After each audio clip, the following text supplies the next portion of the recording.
because it's the last one that we'll do on Esther, I wanted to tonight focus on something that's a little bit more climactic and a little bit more perhaps messagey. It gives you a little bit of a message.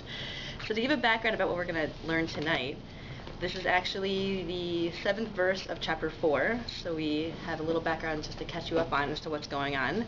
End of chapter 3, we had Haman writing the actual decree. Now, it was a 2-part decree. There was a sealed letter that was to be sent to all the provinces of all the people, and there was an open letter, a public letter, that was to be sent to all the provinces and all the people, all the general public. And the open letter was to announce to everybody that there was going to be a military preparedness day on the 13th of Adar of that year, later that year, 11 months later. So this was sent out still the 13th of Nisan. So remember how much time we have going on. There's 11 months till the actual decree is to take place. But everybody's getting this open letter, doesn't know what to do with it. Because all they know is we're supposed to be militarily prepared to fight something on the 13th of Adar later this year, but we don't know what. And the sealed letter, which was to be opened on the 13th day of Adar by all the governors and the generals and the higher officials, they were supposed to then open the sealed letter, which says, destroy all the Jews. Right? That's exactly that was the plan. So at the end of chapter 3, we have Haman and Achashverosh sitting down to a nice little feast of wine together because they're all happy and glad that they took care of the problem. And sorry, can I interrupt? Sure. 2 letters. That's stated that's the Meforash in the Megillah. There are 2 letters that are sent Meforash in the Megillah. It's a little bit more Malbim that I told you over as to what was going to be in each of them, but they were to be 2 different letters that were to be sent to. One was to be open to the general public, and the other one was supposed to be sealed and closed. For the government. And only for the higher officials, right? And then it was to be open then. That did tell them about, that is Meforash, that it would tell them that it was to destroy all the Jews. So there was a sealed letter that was exactly what the plan was. And then there was the open letter, which was very vague. Nobody really knew what to do with this. This isn't for a long time. Okay, we'll just have to file that away. So that was to all his 240 or whatever. 127. 127 Yep. territories. Yep. Yeah. Okay. I believe minus the Jews, based on a Malbim that I've read. It would seem that except for the Jewish people, which is when we're not going to look into it, but when Esther and Mordechai rewrite the second set of letters to sort of ratify the first set, because after Haman dies, the game's not over. The story can't be over yet because now the decree is still out there. And I mean, think about how mailed was then. It wasn't so fast, right? So they had to rewrite a second letter to tell everybody now what to do because they had to try to save the Jewish people. So it had already been done. So the beginning of chapter 4, we're told that Mordechai finds out about this decree, and he tears his clothing, and he puts on sackcloth and ashes, and he cries out in the streets, and Malbim says he is trying to publicize what's going on. And all the Jewish people are fasting, and they're crying, and they're also tearing cloth and putting on ashes. And Esther's chamberlains find out Mordechai's outside the king's gate, dressed like this, behaving this way. And she sends her chamberlains to go and find out what's going on with Mordechai, and she says to send him proper garments, and he refuses them. And so she says, okay, something's going on, I don't know what it is. So she sends Hatach, which about whom the pasuk describes him as Misares lehamalach asher hamid lefaneha. I don't have this on your sheet, but he is one of the king's personal chamberlains who he assigned specifically to work to serve Esther. And so she trusts him. He's more of a private deputy just for Esther herself, and so she trusts him. And so now Hatach, whatever I'm going to say, he's going to be back and forth now between Esther and Mordechai delivering the news, each of them. There's going to be a conversation that's going to ensue between the 2 of them. If you look at the text, it seems like a very interesting, it's kind of a curious interaction between them. And we're going to use Malbim to try to understand a little bit deeper about what's going on in this conversation. I would say this is probably the climax of the story. Well, it's the leading into the climax. Probably when Esther goes before Achashverosh would be the climax. This is leading up to it. Okay, so this is the conversation. English, page 91, and the source sheet, if you have it in front of you. And so I titled this, What Do You Think You Are, Queen or Something? Okay, so this is a little bit of an idea about what we're going to look at. Okay, that's my background page. Okay, so again, we're going to clump the psukim together as Malbim does, so we can follow the Malbim's commentary. If you're following in English, remember that the questions are going to go verse by verse versus Malbim's questions, which are all going to be clumped together. But hopefully maybe some of you will pick up on some of the questions that you might have on some of the verses. Let's see. Okay, So chapter 4, verse 7, Perek Daled, Pasuk Zayin, Vayeged lo Mordechai es kol asher karahu. So Mordechai tells him, again, the him is Hatach, or Hasach, right? He's the chamberlain that's going to be between them, the go-between. So he tells Hasach everything that happened to him. Ve'es parshas hakesef asher mar Haman lishkol al ginzei hamelech. And he also told him about the explanation of the silver, about the money that Haman is to pay, said that he would pay to the king's treasuries. By Yehudim la'abdam, regarding the Jews to destroy them. And the synopsis of the writing of the decree that was given in Shushan to destroy them.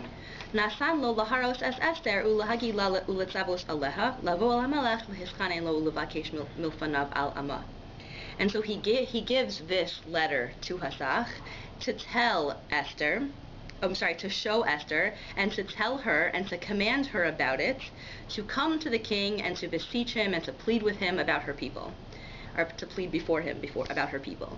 And so Hatach comes to Esther and he tells her everything that Mordechai said, all these words of Mordechai. Yud. Vatomer Esther lahatach v'tzaveyu Mordechai. So Esther then responds to Hasach, and she commands him about Mordechai. Yud Aleph. Kol abdei hamelech ve'am medinos. Very interesting pasuk, by the way. Pasuk test. She just commands him about Mordechai. Malbim picks up on that. Kol abdei hamelech ve'am medinos hamelech. Now her response is very interesting. All the servants of the king and all of the people of the provinces of the king, Yodim, they know, asher kol ish ve'isha asher yavo el hamelech el hachatzir pnimis asher lo yikareh, that any person, man or woman, who would come before the king in his private inner chamber, who was not called, who was not summoned, achastaso, there is only one law for him, lahamis levad, to kill him alone, me'asher yoshit lo hamelech esher vida zahav v'chaya, unless the king extends his scepter, his golden scepter, and then he will live. Va'ani lo nigresi levo lamelech zesh loshim yom. I haven't been called before the king now for 30 days. Interesting piece of information that she offers at the end. She gives a sort of general principle about anybody who comes to the inner chamber of the king, or the king's throne room, I think is typically what is to be understood. And then she says, oh, but I haven't been called now for 30 days. Just an interesting little bit of information she slips in there that doesn't seem to really have much to do with what she's saying. Ve'agidu Mordechai Esther, right? And so they tell Mordechai the words of Esther. Is that where he stops? No, one more pasuk. Vayomer Mordechai lahashiv el Esther al tadami b'nafshich l'himalei beis hamelech mikol haYehudim. Very sharp response from Mordechai. What does Mordechai tell her? Actually, we're going to get into a little bit in pasuk Daled, more so. But Mordechai says to return to Esther and to respond to her. Al tadabi b'nafshich. Do not think to yourself l'himalei beis hamelech mikol haYehudim. Essentially, that you can escape to the king in the king's house from all the Jews. Interesting.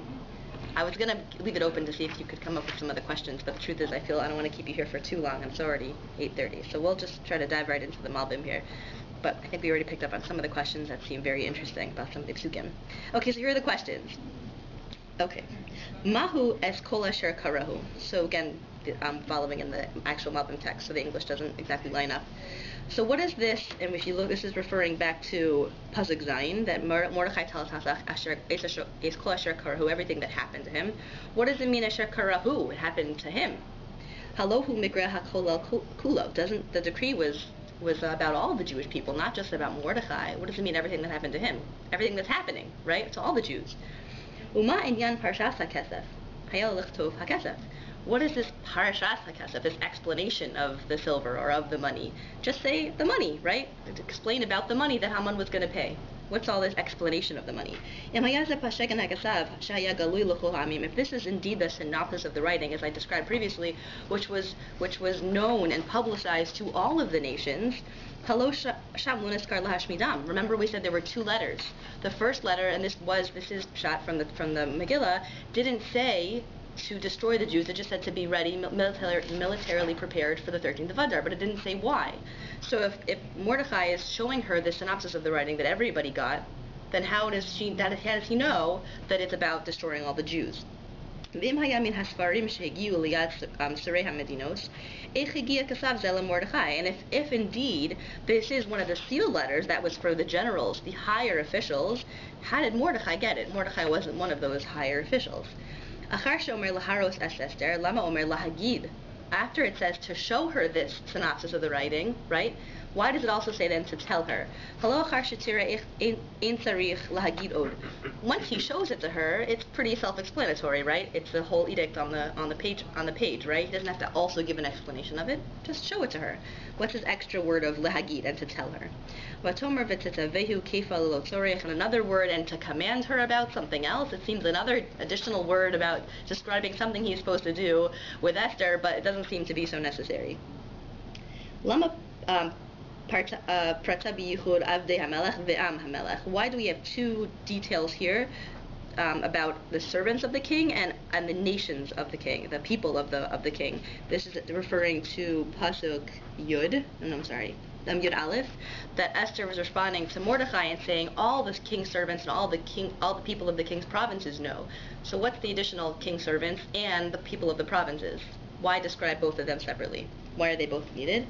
Mahu achasta, so what is this? There's only one edict for him. There's only one law for him. Hayalaktov, you must. It would just say, listen, if anybody comes before the king without being called, you must. He dies. That's it. Don't say like there's only one thing that will happen for him. Seems a little extra. Hashayla yuter nifla, eich lo cherpa nafsha lamus b'shama avdan klal Yisrael. And here's an even bigger question. What about her reluctance to really risk her own life here? It seems like Mordecai is really telling her a very serious situation, and she seems to reply like, well, I don't know, and anybody goes before the king, like, it's really over. I mean, this is like her moment, really, and it seems like she's really shying away. Certainly there's her own life at stake, but it seems like this is really like her position to do something, and she seems very, to use kind of a weird word, kind of cowardly about it, right? Like, no, I don't think so. The king, I don't know if I should really go before him. This is pretty big stuff. So why is she so reluctant to put herself in the line here? Mashakasu v'ani lo negresi, and this also we said seems very redundant, seems superfluous. Hu tefel mibli melech v'divrei mosar. He says this ani lo negresi. I haven't been called before the king now for 30 days. It seems he says very tasteless without any salt, right? It's just like really like what is that really picture? Does that really give you? Like it doesn't really. It seems very irrelevant to what she's trying to tell over. V'yagidu mihim hamagidim, and then it says it switches from v'yagid lo, from singular to plural form in Pasuk Yud Beis, that they are now telling Mordecai the words of Esther. Who's this they? I thought we were talking about Hathach, wasn't only one person. V'divrei Chazal yiduim b'nafshich miyutar. And the other last question that he has on this set of psukim is on Pasuk Yud Gimel, and he says al tadabi b'nafshich. Don't think to yourself. What does that mean to yourself? What's this additional word, b'nafshich, trying to teach us? Okay. And I mean, the amazing thing about the Megillas, there's lots of seemingly very extra words and details that seem very unnecessary, and there's really a much deeper story going on that hopefully we're going to be opened up to right now. Okay, so it's Kosher Karahu. What is this that everything happened to Mordecai seems specific? It's everything happening to everybody. Techila higilo hasiba. So initially Mordecai wanted Hathach to tell over to Esther the cause of everything. What was the cause of everything, of all of this decree that happened, this edict, this horrible destruction of the Jews? Shehu haya hamisavev lazeh, that he was the one that had caused it. I did it, Esther. Lazeh, that he was the one that caused it because he refused to bow down to Haman. And he also described to tell her about the explanation of the money, meaning to say that this money that Haman said that he was going to pay, there are two interpretations, two understandings, explanations about this money.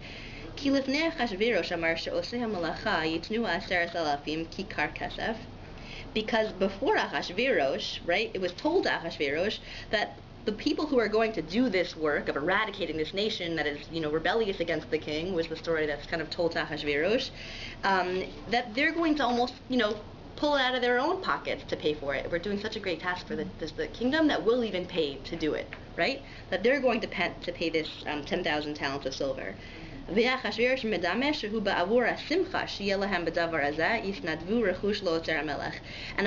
understood from this that, oh, like I had just said, they're so happy to do the king's bidding that, oh, we'll even offer the money from our own pockets, right? We'll even give over the money ourselves to pay to have this service done. והמן כיוון באמש שמן השלל והמלכוח שמגיע ממנו מכס למלך. But what was Haman's real intention? His real intention was that he would gather together the booty and the assets of the Jewish people after having killed them and destroyed them, and that was the money that he would pay, that he would give duty to the king. And it would be a 10,000 sum of money. In a way that would deceive, so to speak, Achashverosh. It would be very deceptive.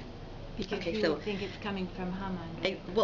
Or that Haman's saying, listen, everybody's so happy to do this for you, Achashverosh, that everyone's going to pay this money even. You don't have to worry about it. We're going to prepare ourselves, and everyone's even going to pay you to take care of this problem. That's how desperate in many ways Haman was to just get rid of this Jewish problem, right?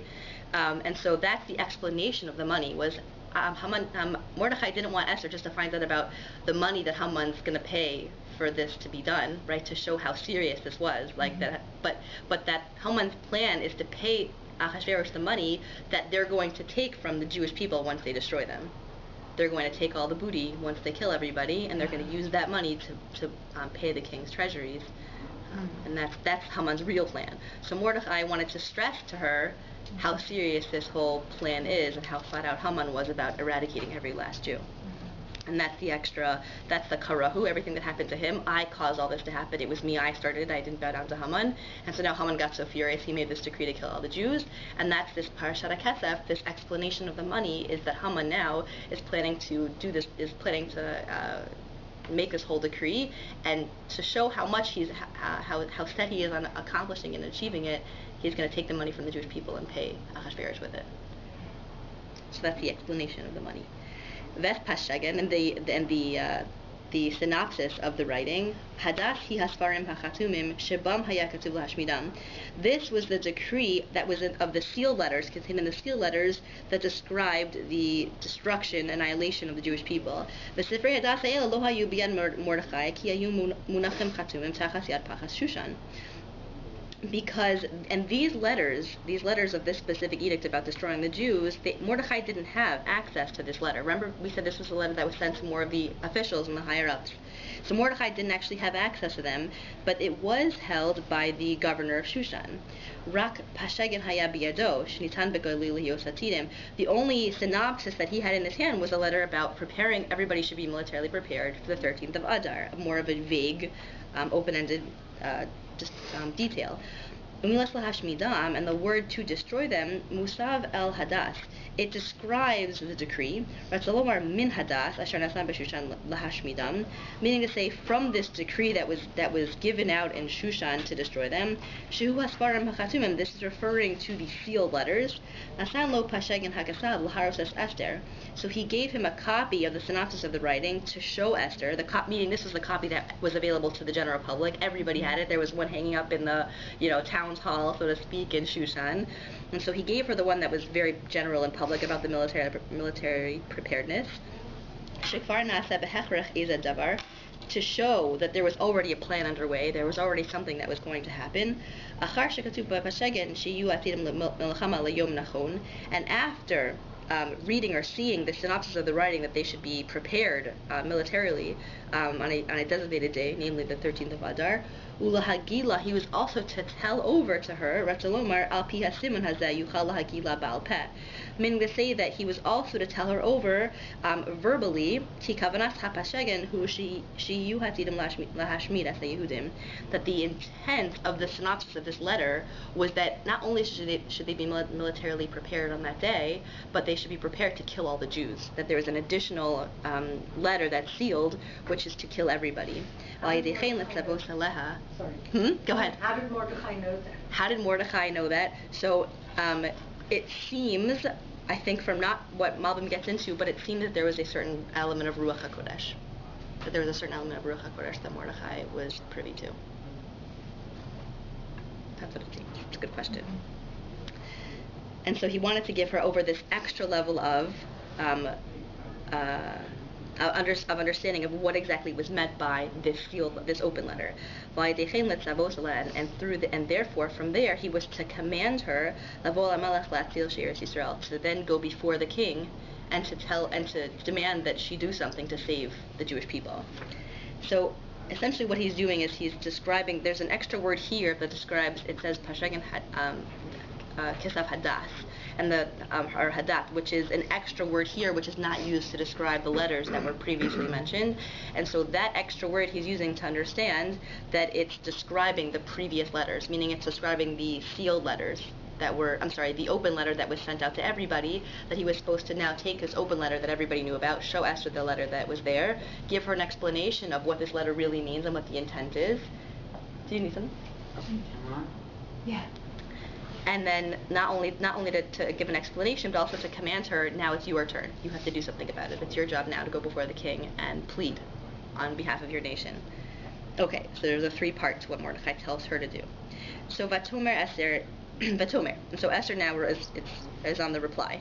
Esther yira l'shloach hasach shinei Mordechai pen yakiru ben bo anshe Haman sheholech b'shav b'shlichos ben Mordechai la'Esther. Esther was afraid to continue to send Hasach back and forth because it looks pretty suspicious that here's a guy going back and forth from Mordechai to Esther, giving over these messages, and she was nervous that Haman's men would get a little suspicious of him and maybe something would happen, that they would intercede somehow. So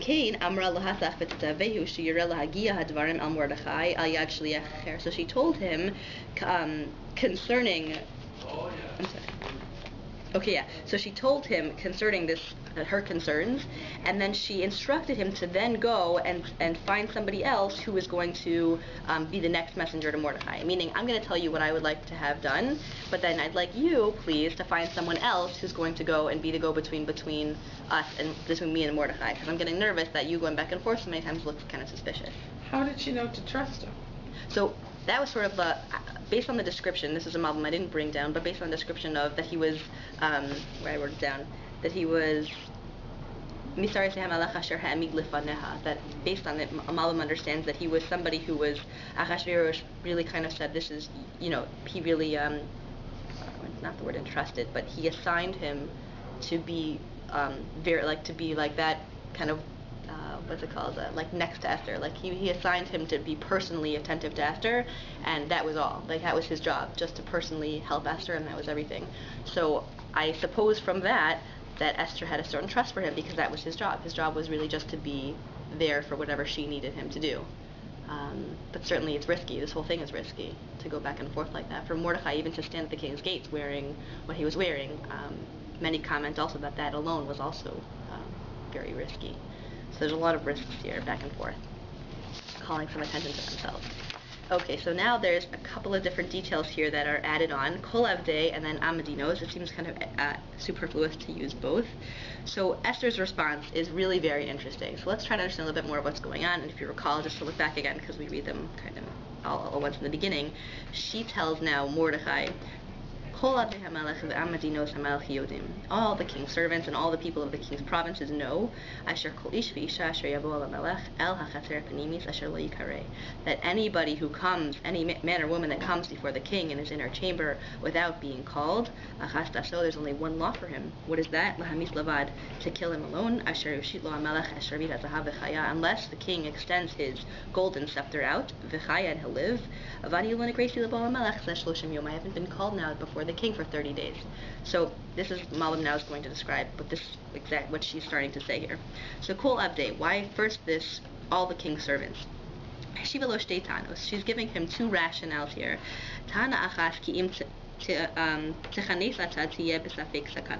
The first rationale she's giving him is that if she were to go and intercede now, she would be putting herself in danger. And even then, even if she would even be able to make it into the king, would she then be able to request something on behalf of her nation? Aleph, because all the king's servants know,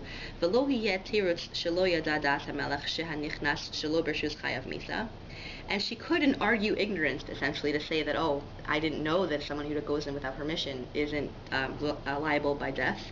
Kihol Amdei is the second thing. Kihol Amadinos Hamelach Yodim. So the first aspect of Kol Avdei Hamelach Yodim, that all the king's servants know, meaning I can't say I don't know anything. Everybody knows. It's known in the king's palace. All his servants know you can't just go before the king when you want to, even though you live in the king's palace. and Bays. The second thing, Kichol Amedinos Hamelach Yudim, all the people of the provinces of the king know also. Uvazeh af sheyirtzeh limchol al chata lo yuchal. Meaning, even if King Achashverosh wanted to pardon her for coming in and breaking the law without coming before being called, he can't really pardon her. Because then she would have essentially she would have transgressed, she would have gone against him publicly, and Vashti did the same. What happened to Vashti? She was killed for it. Go ahead. But if he extends the golden scepter, then he is pardoning her. So that's the if. Right, that's the if. Oh, so if he wanted to, like, why say that then? So, well, that's, I think, what her whole build-up is, that, well, first of all, she adds that in, because she does say, oh, unless he extends the scepter, then I'm saved. But the part where you said that he would be unable to overlook it, even if he wanted to, but if he wanted to overlook it, he would extend the golden scepter. If he wanted to oh, I see what you're saying. I think where this is for sure, he could extend the golden scepter. I think where she's coming from here is to say everybody knows this is against the law. You can't just come before the king without being summoned. And not only that, but because it's so well known, the king has to do something about it. So certainly he can extend the golden scepter. Maybe there are certain things that require his immediate attention, right? And so certainly there are times when people probably come before the king without being summoned. But as a general rule, he has an obligation now to do something about the fact that you just broke the law. And whether it is to pardon the person because, oh, clearly, my, country's at war, and obviously I can't, someone can't wait, 30 days, 40 days, however many days to be sent before the king to tell them about it. But I think the main thing is he's saying, especially for something that seems minor or something that's not in the king's interest, to break the rule like that and everybody to see it and not be given some kind of a punishment would be in front of everybody, something wrong. And that's also what happened with Vashti. By refusing to heed what he was, his request, she was killed. She did it publicly, so she was killed. When he's talking about Vashti, he says,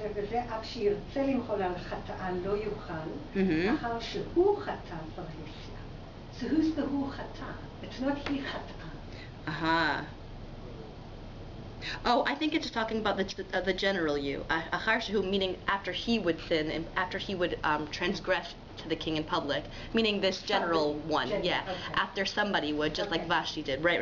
You're right. Yes. Okay. After like a general somebody would do this in public, just like Vashti did. Right.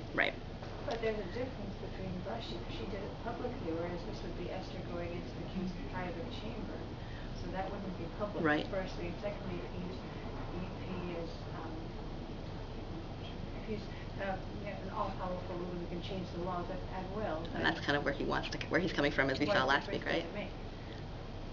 I hear that. I think these are good points. I think, from my understanding, he still has to assert himself in some way, and so certainly he could change the laws. But I mean, for somebody to always be kind of breaking his own laws, that also, I don't know if that really what that says about his own seat of power and how he views his own edict and his own everything.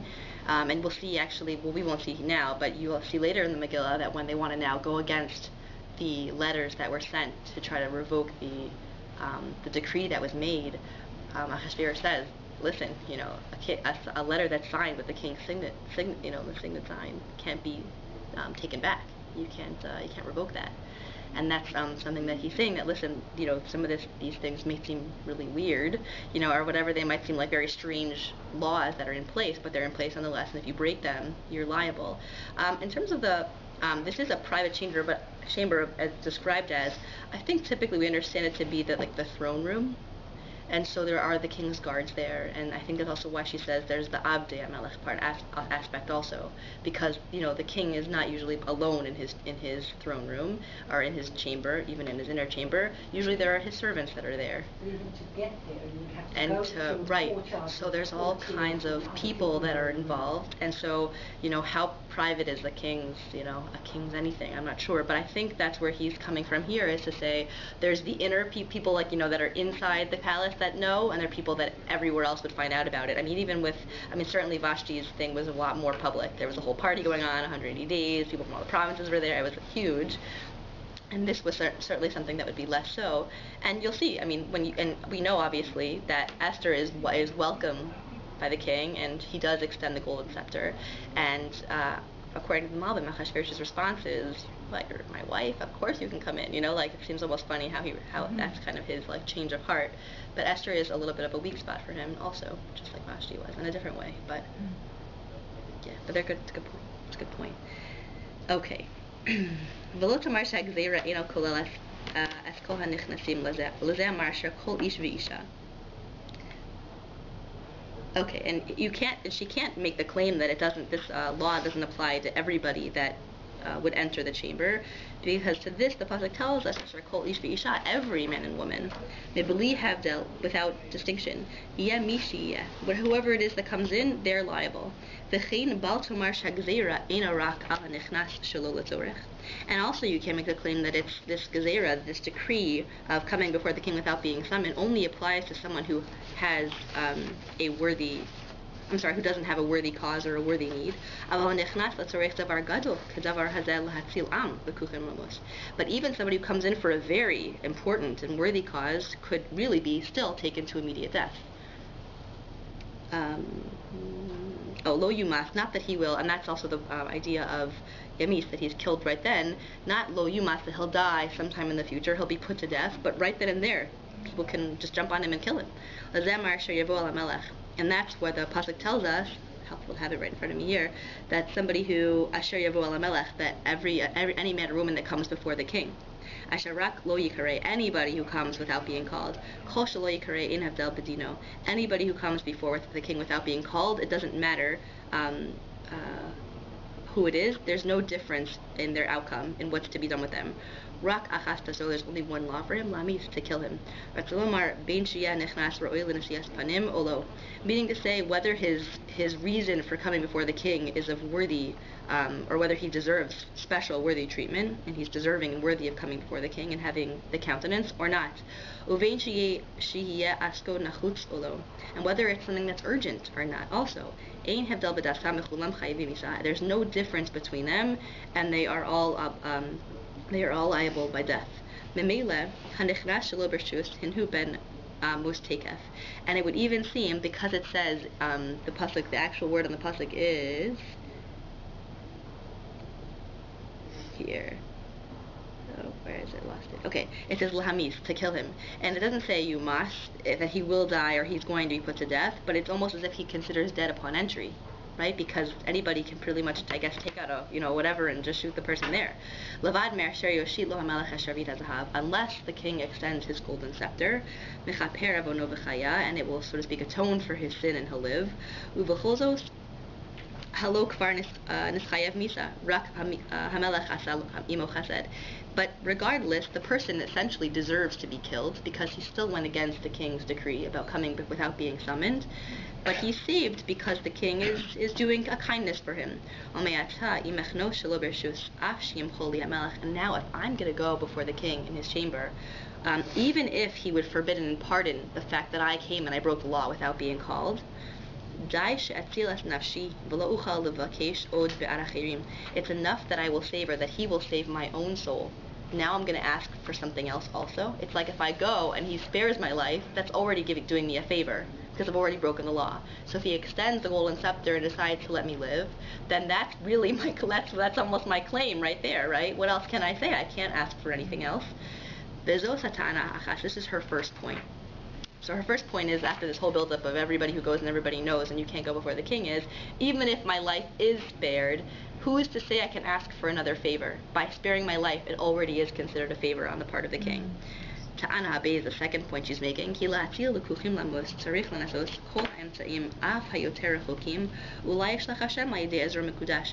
Before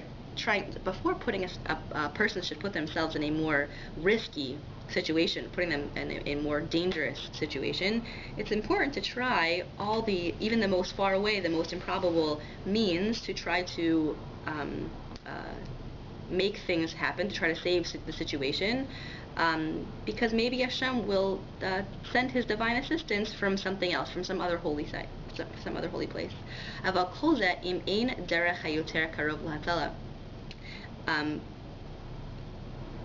This is only after you've tried all the other feasible means first. hayoter nachon.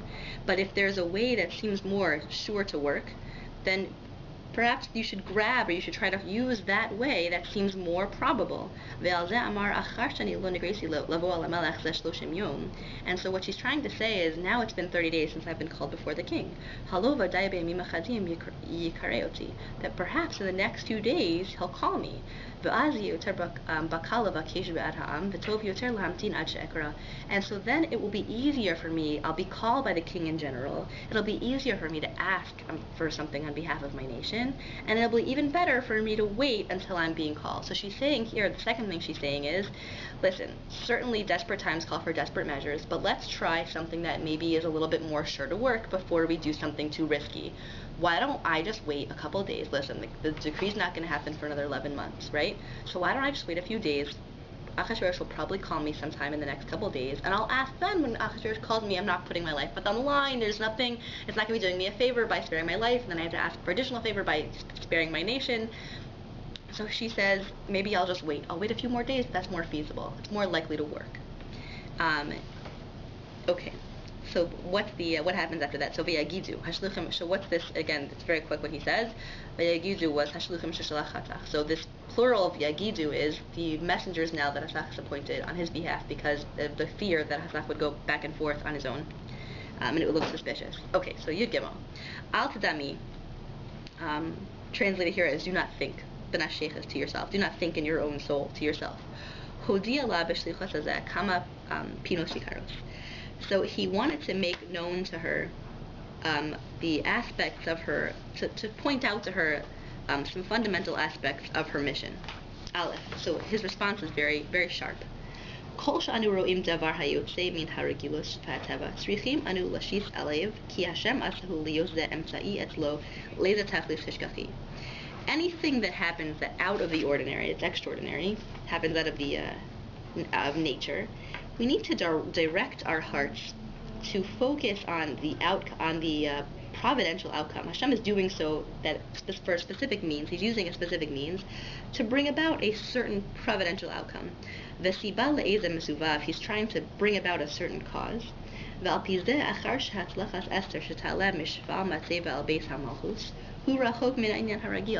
Esther would be made queen is like something totally out of the ordinary. That she was brought from this, she was just a common person, that she would be brought from a common home, a Jewish home nonetheless, though he doesn't know that. We know from the beginning that she doesn't actually tell over her identity, that it's so far from the ordinary that someone like her would be made a queen.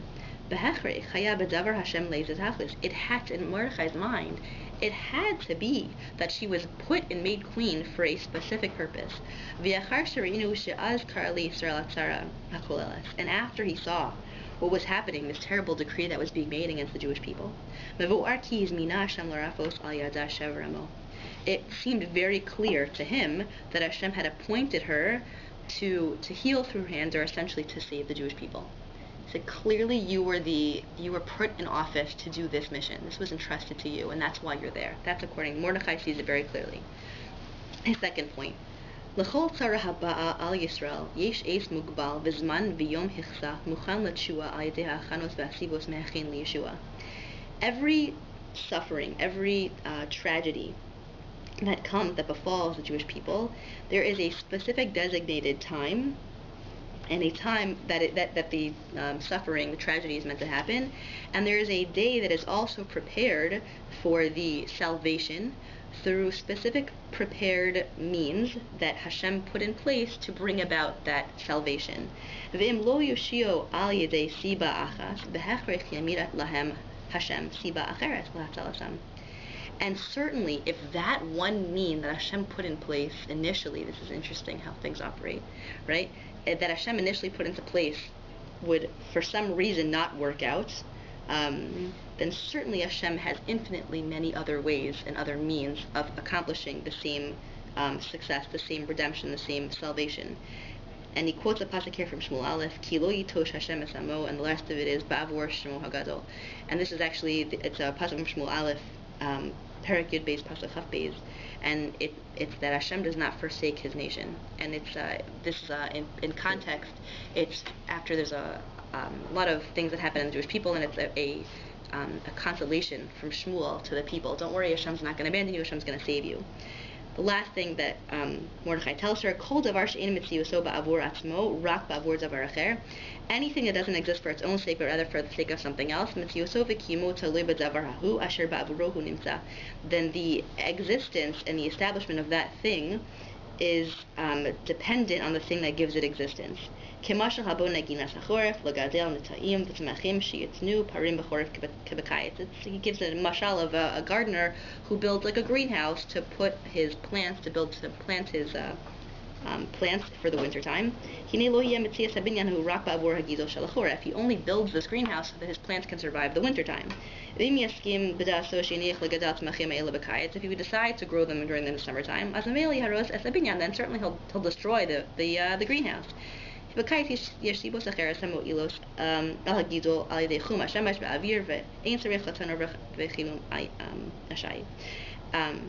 Because during the summertime there are lots of other elements.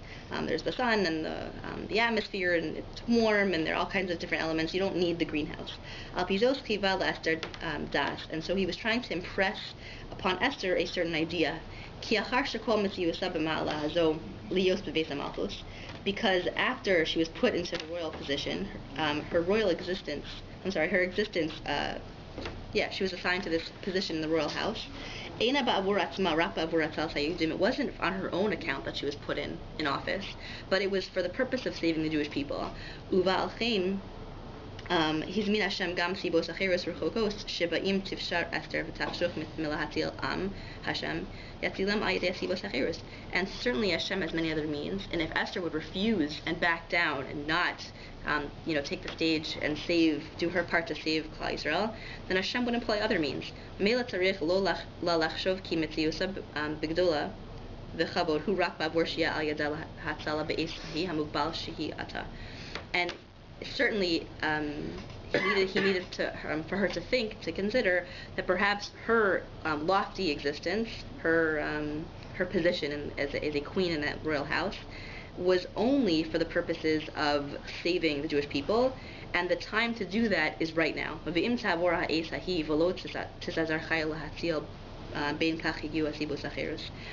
if she would pass up this time, and she wouldn't girded with strength, literally means, but she wouldn't strengthen herself and get the guts, so to speak, to save Klal Yisrael. Then once other methods are employed, because Hashem's not going to forsake His nation, but through this woman, Hashem's not going to put all His eggs in one basket, right? She has free will. She can choose good or bad. And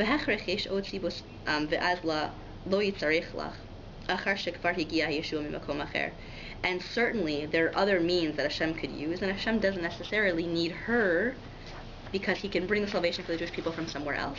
And that's what Mordechai was saying. Don't think to yourself that you can escape in the king's house.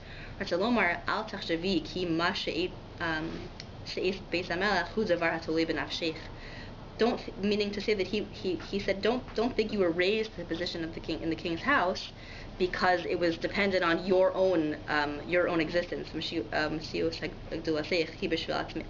That your lofty existence, your lofty position here is for you. It's for the Jewish people and to rescue and save the Jewish people. And so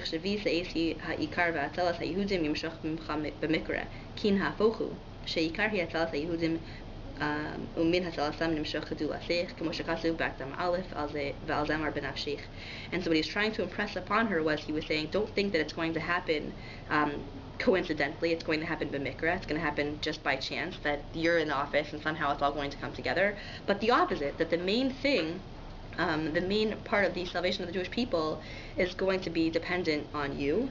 And that is what he meant by saying b'nafshech, to yourself, or by your soul. Don't think that it's for you alone, that you are put in this position, because you're put in this position to accomplish something much greater than all of this.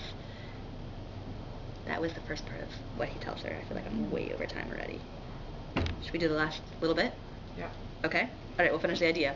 So, Ki'im hacharish tacharishi. So we didn't read this just yet. So this is the rest of what Mordechai tells Esther, and very sharp. If you will remain silent, be'is hazos at this time, then relief and salvation are going to arise for the Jewish people from another place. And you and your father's house will be destroyed, will perish. And who knows if for this time alone you were made. You came to a royal position. But Tomer Esther l'hashiv al Mordechai. So Esther says to reply to Mordechai. She sends to reply Mordechai. Lech kenosas kol hayudim hanimtzaim b'Shushan v'tzumu alai. And so she says, go and gather all the Jewish people that can be found in Shushan and fast for me.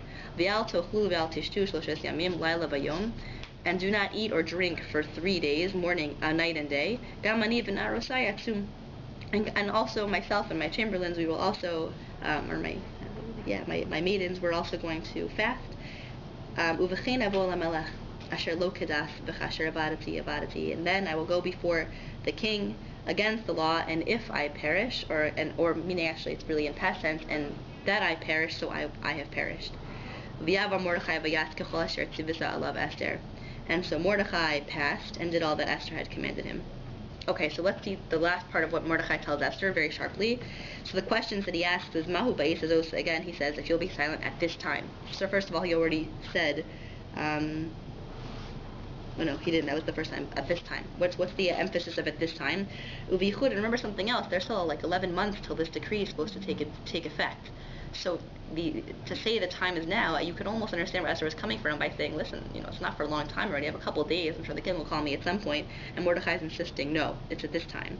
So what's this extra basis at this time? So this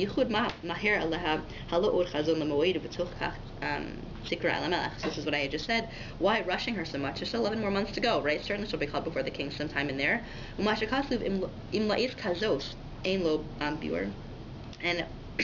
what does it also mean that if for this time, right? What is that extra? He says it twice. Looking back at the pasuk, he says im hacharesh tacharishi ba'is hazos, and then he says that you and your father's house will be destroyed. And who knows if la'is hazos she got l'malchus, if for this time you were put into office. So why do we have two? If for this times, mahu v'tzumu alai. And what is this fast for me? V'chi aleha yitzumu. Shouldn't they fast for the decree of V'chi aleha? They should fast for her. They should fast because there's this, the troubles that are befalling the Jewish people. Umazeh kasher avadati avadati, echna avda adhina. What does it mean that as I have perished, I have perished? Like how has she perished? How has she in some ways been destroyed, lost until now? Umizeh hamshich achar shemitziu sabaveis hamelech. And so a continuation of what Mordechai was saying, after she was put and placed into the royal palace, was only for the purpose of being savior for Klal Yisrael. And certainly, as Mordechai mentioned, it didn't all depend on her, right? Hashem doesn't put all his eggs in one basket, like we said. It wasn't all dependent on her that the salvation would come. But what he was trying to say is, if you procrastinate now, something else is going to come up and you'll never get the chance to do it. Now is your time. If you don't do it now, there is time until the decree is to take effect, and that's lots of time for other things to come into place, and you're going to lose your moment. This is your moment, Esther, right now. And that's what he meant by when he said, if you will be silent at this time, then relief and salvation will arise for the Jewish people from another place. Meaning at this specific time is your time to do something about it. If you don't do it now, something else will happen, but it won't be you. It won't be through your hand. This is your opportunity. What does that tell us, by the way, in terms of our own decisions, right? When we see things that like someone else could do it, I don't have to stand up and do anything, right? Like, this is my moment, though, right? And Rav Mattisyahu Solomon says something really nice about this also, about how Mordechai tore Kriya. He, ripped his clothing right when he heard about the decree. As he said, 11 months later was when it was supposed to take effect. Because there's an idea that like when something comes into your hand, do it now. There's an idea of it's meant to affect me now. I'm meant to hear the news now. It's meant to be part of my life right now. And that's part of what Mordechai is saying is, no, we have to respond, and we're supposed to respond right now. Even though you think we have time, the project's not due for, whatever, if I was in school. Oh, the project's not due the end of the year? Okay, fine, I got a long time to work on it, right? But he's saying, no, the time is right now. Okay, and that was when he described to her about that there's a specific time for Yeshua, and the time is now. And so certainly then, if you don't act, then you and your father's house will be lost. Then certainly your own existence in terms of this royal position will be lost. It will be for nothing, as he said in his third introductory remark, his third premise, was that something that's dependent on what gives it existence is lost when that purpose is lost, so to speak. And to understand this, who knows if for this time specifically you were put into position of the royal palace.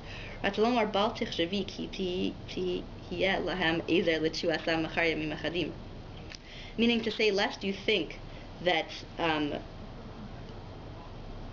that you can be a salvation after many days, that you should wait many days to be summoned. Don't right, meaning that you can wait a few days till the king calls you.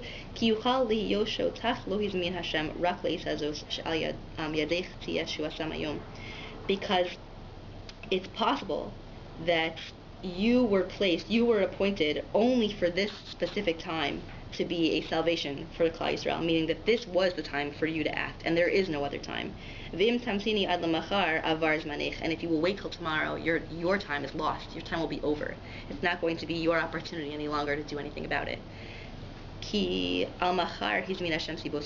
tomorrow Hashem can do something else. Hashem can make anything else happen. Now is when it's on your plate and your time to do it. As we said, the example he gave about the greenhouse that's not really needed during the winter time, right? You destroy it. You don't need it. You have plenty of other elements during the summertime to help plants grow. Because, right, as we said, during the summertime, there's lots of other elements to help the plants grow. You don't need the greenhouse. And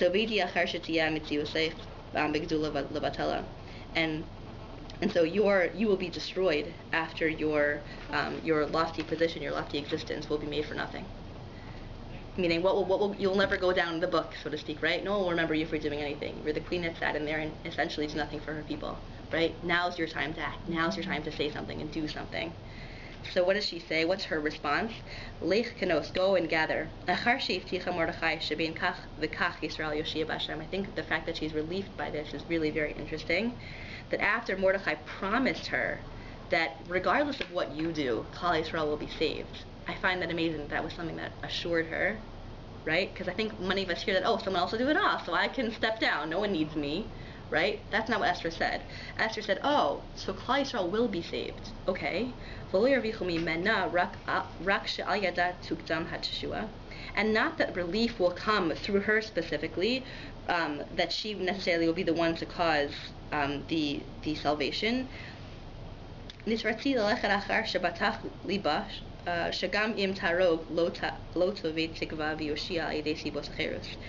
That's when she agreed. Once she knew for sure that they were going to be saved by some other means, she was no longer afraid to go before the king any longer, because then if I die, then it's just me dying, but they'll still be saved. So I'm risking my life, essentially, it's true, but it's not like if I risk my life, then they won't have a chance. Hashem will save them some other way. This is just my opportunity to do my part, to say, no, I'm not going to stand by quietly and let this let them be destroyed without trying to do something and stepping in some way. And that's why she said, I now understand that almost the need is now to fast for me, because the risk now is not on you any longer. Hashem is going to save you, right? Mordechai knew Hashem is going to save the people. But Esther, you are the one who can do it. And so Esther said, now that I know that they're going to be saved, then just fast for me. Fast for me and daven for me. Pray for me that I don't be killed, that I'm not the one killed, that I can be the one that can be this messenger. And so then I'll go before the king, even against the edict of the king, even against the fact that I can't go without being called. And as I will perish, as I have perished. That the king will kill me because I've essentially broken the law. I'm ani levadi, then it won't be that anyone else will be affected. Avadati, I will be lost, not anybody else. The nation of Israel will live on. And that gave her such comfort. Oh, if I go before the king, then only I will die. Nobody else will be affected. They will be saved. It will only be me. But the relief and the salvation is still going to be for the Jewish people. They're going to be saved some other way. Mordechai was telling her, now's your moment, Esther. Now it could be through you. And so once she felt that, she said, oh, so then if I die before the king, you will still be saved. It's just going to be me that's lost. And so therefore, pray for me that I could be that messenger, that I won't be killed in the process. But I know now that they're going to be saved, but it could be that it's in my hands to do it. But she could have just said, okay, then let someone else go. She could have. I mean, who else would go before the king? Mordechai also could have been killed just the same. She was in a position where she was in the king's palace, married to the king. Perhaps as the wife of the king, she could have a little, how wives could be a little bit, right? So, I mean, certainly she was in a position to be able to do it. And Mordechai said, I wasn't the one to, put in power, right? Mordechai isn't elevated to any kind of status until a little bit later on. So he says, no, Esther, it's you who can do this. And now is your moment. It's your moment to be the messenger for the Jewish people. And